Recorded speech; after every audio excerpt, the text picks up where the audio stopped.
Besides being creative, it is crucial for every graphic designer to be effective and fast in using applications. In this video, I will cover 5 essential technical skills you are required to know as a creative professional. The examples used in this tutorial are from my latest Graphic Design Starter Bootcamp, a 12 weeks long intensive online training program for beginners. Watch the full video to learn more about it and to find out how you can win free access to it.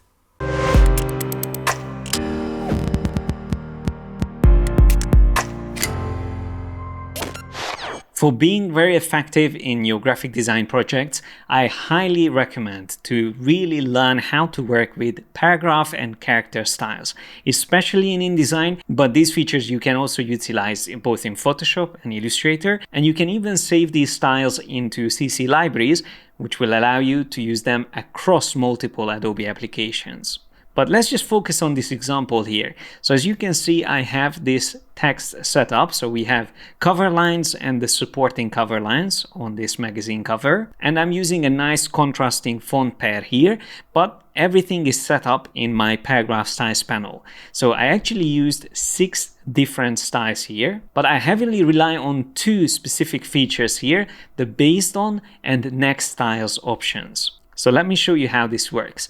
First of all, I have my master style for the cover lines, which is called cover lines. But then for these alternative versions where I have a different color applied to it, in this case this cyan color, I have a separate paragraph style. And then for this one, again, I have another one. And notice how the changes that I made, I put in brackets so I will remember just by looking at the names of these styles. But the most important thing when you create these variations is to make sure that you choose the based on option. So that means that they are connected to that original one, which you can consider the master style. And through changing that original one, you will be able to affect every aspect of these variations. So let's just test this out. If I go into cover lines, jump into basic character formats. Let's just say I change the font style to medium. Immediately you can see all of the variations changed, even though they are using different paragraph styles.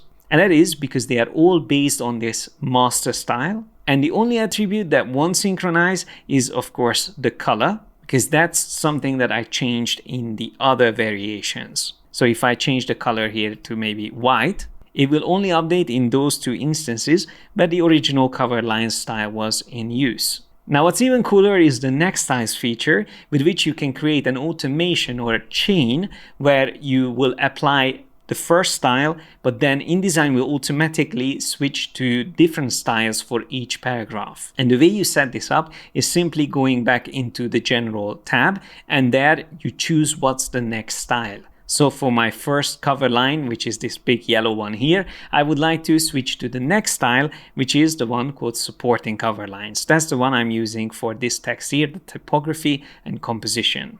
And if we jump into that style, so I'm just checking that will have the next style set up for cover lines cyan. So that's how it knows that the second instance of a cover line, it will have to use the other variation of the cover line style. And to be able to maintain this pattern, I actually had to create additional versions of the supporting cover lines style. So you can see I have 2 additional copies of it. And by having the last one in the row, using the next style as the original master style, I created a loop. So after it went through all 6 paragraph styles, it will go back to the beginning and restart itself.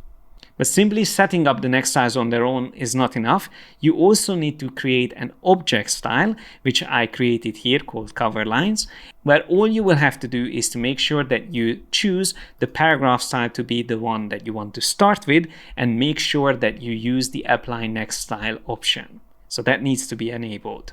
So let me show you this in action now. If I move this text frame here and I just set it back to basic paragraph, it will revert back to that basic text. But now all I have to do is to apply the object style that I created. So if I choose that, voila, it immediately applied all of my styles in the order that I created them.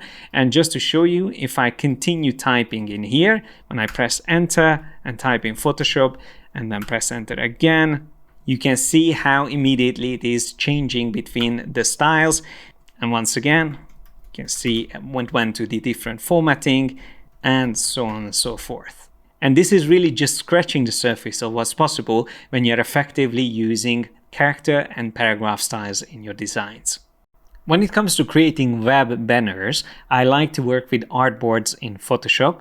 It allows me to create the various aspect ratio versions or mutations of the original banner. And I can also plan out the frames for an animated banner, which you can see here at the bottom. And for projects like these, where you will have multiple instances of the same layers, it is highly recommended to work with smart objects. They are not only useful to make resizing and rotating layers safe and non-destructive, but can also allow you to keep all of those instances in your document connected to one another. So let me demonstrate this to you.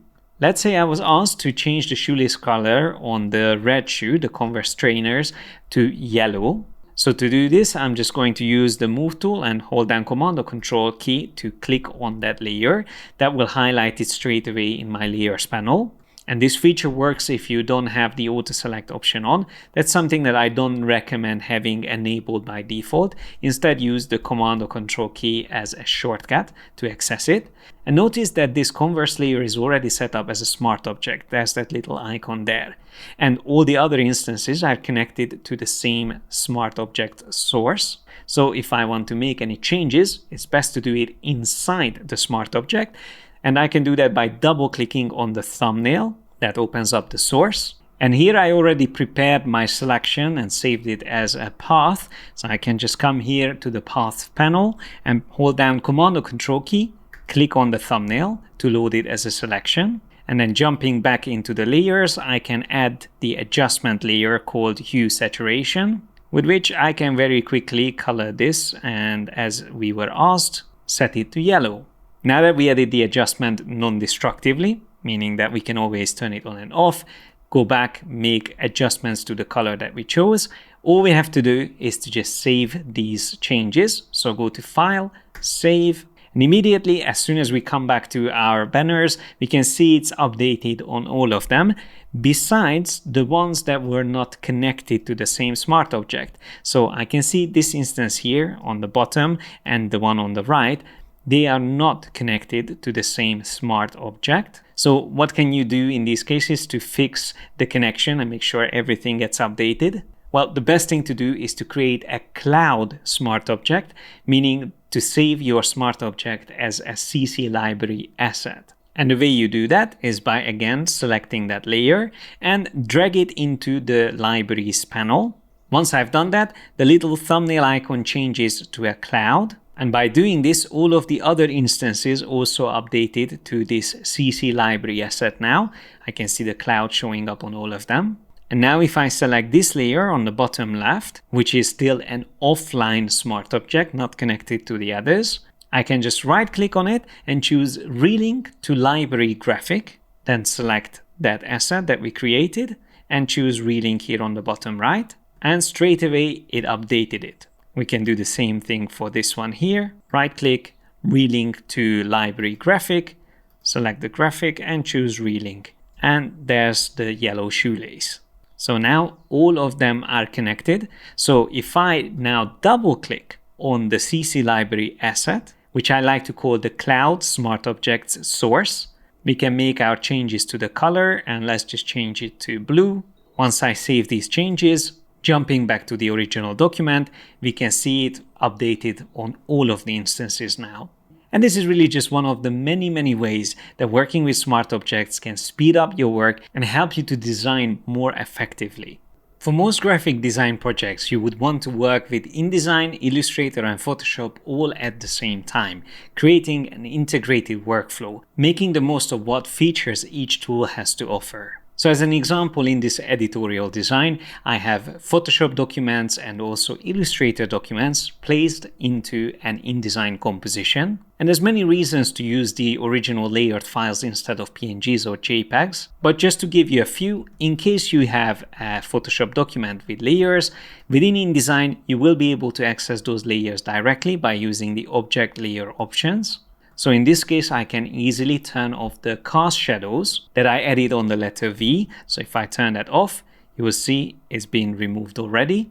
And if I click OK, we can see it refresh. So now the shadow is gone. That of course wasn't just a simple drop shadow layer style, it was something that I painted on a separate layer. And that is why I can easily access it and turning it on and off directly from InDesign. Whenever I want to create these out of bounds effects, like what you can see here, again, I tend to use a Photoshop file, which is created for the masked version of the image, which as you can see, I can move separately. So this doesn't have the background anymore. While I always keep an instance of the original JPEG, which is not masked, underneath it. And when the two are placed on top of each other, I can easily select and adjust where I want that cutoff point, where the details are coming outside of the frame. I can even select individual corner points like this one and create an angle, which can make the composition even more intriguing. And probably the most important benefit of combining the multiple applications file formats in one is that you have a seamless bridge between the tools.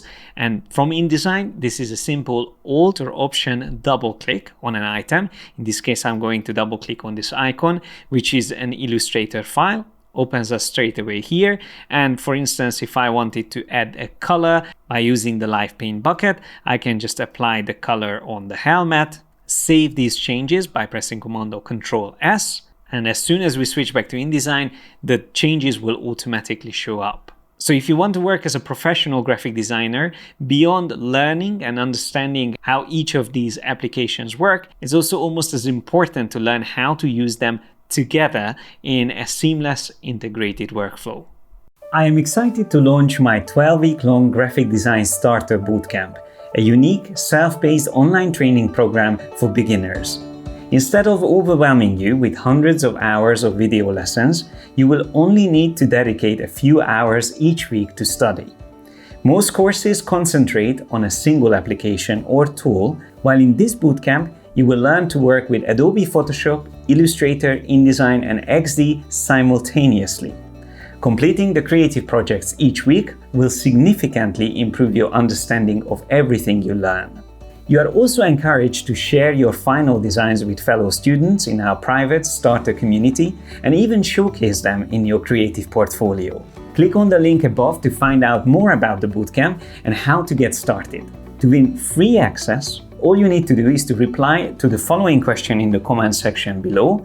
What is the most challenging aspect of learning graphic design in your opinion? Once we reach 100 unique comments answering this question, we will pick 10 of them randomly to get free access to the bootcamp. But now, let's jump back to the tutorial. Using color swatches for all of your design projects should be almost like a reflex that you do automatically without even thinking about it. You can save a lot of time by using them, but most importantly, you can also avoid making mistakes. I can't even count how many times I've seen issues with designs when they went to press and the swatches were not set up correctly. It was just causing a lot of headache. So one of the first things that I always recommend to do is to clear your swatches from all the default swatches. So you can do this by choosing select all unused and then just delete them. But in InDesign, there's also another cool feature called add unnamed colors, which in case you used any colors that you haven't saved as a swatch, it will automatically turn them into swatches. There's also another recently added feature for swatches.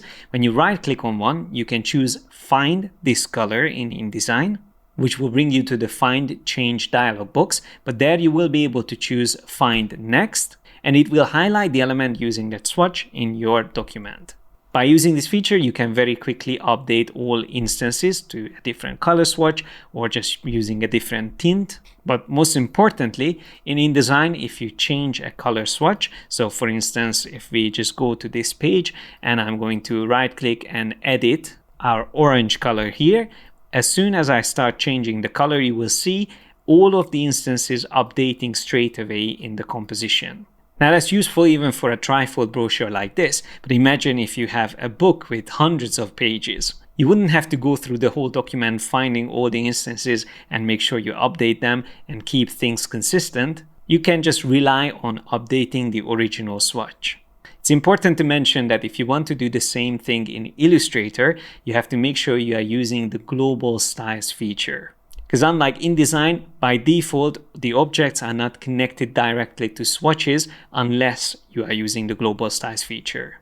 Another thing worth mentioning about swatches that a lot of people might not be aware of is that the tint option is not the same as opacity. I've seen this being a mistake in some people's designs. So for instance, I have this color here. If I make a copy of it and start reducing the tint, you will see that it's not actually getting see-through or transparent. It is just turning white. So when you have the tint set to 0, that essentially will turn the swatch into white. And that's mainly because we are working with CMYK values, or a subtractive color mode, where white is the least intense color. So that's basically the paper without any ink on it. And as we increase the tint or the intensity of the color, we are getting closer to that saturated version of it. Whenever you want to use a softer or brighter version of a color, instead of creating a separate swatch, just remember that you can use the tint option. And it's not going to cause you any issues with transparency either, which once again in print can be a problem. Now, some of you might have noticed in InDesign that there is also by default a registration color swatch. And when you hover over this, a tooltip comes up and says that it prints on all plates.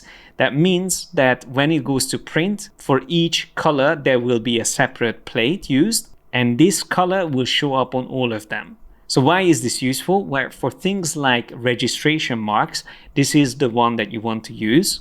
So in this case, because I created a trifold brochure, I would put fold marks on the slug area. That's the one outside the bleed. So by using the line tool, I can just draw a line up here, making sure it doesn't actually go into my bleed area. And then clicking on the stroke option, I can select registration. And since this is a fold mark, I should indicate it with dotted line. I'm just going to increase the dots a bit so you can see them better. And the best way to test whether you use the registration color in the right place or not, you can go to the window menu, Output, Separations Preview. Within that, make sure you have the view set to separations. And when you switch to black, you will see all of these details coming up. So I can see my body copy, I can see this bulleted list here, and I can also see my fold mark. But when I switch to another color like cyan, you can see everything else is grayed out and only the fold marks is going to still be visible.